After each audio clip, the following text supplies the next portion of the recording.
Welcome to Penrose Learning, where we make understanding easy. You start by preparing the environment.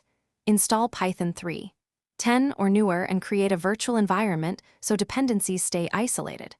Once done, activate the env and pip, install a Whisper package, and any audio libraries you need. Make sure you have enough disk space for the model. Choose small to get started quickly or medium for higher quality. You also need an input audio file in a common format like WAV or MP3. Now proceed to load the model and test a short transcription. You load the Whisper model in Python or use the CLI and set device to CPU or CUDA based on your GPU.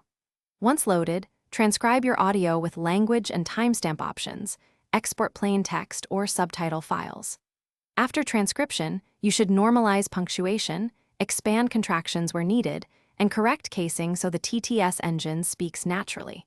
If you have multiple speakers, separate or label segments now. This prepares clean text that yields better prosody and reduces TTS error. You pick a TTS engine and configure voice, rate, and pitch to match your target delivery. Local options avoid latency while cloud services give higher quality voices.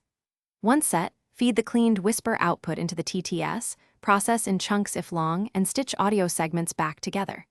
Make sure sample rates match to avoid distortion. If something breaks, check for model device mismatches, insufficient RAM, audio clipping, or missing codecs. Rerun a short sample, then scale to full files once stable. Thanks for watching. If this was helpful, leave a like and consider subscribing. See you next time.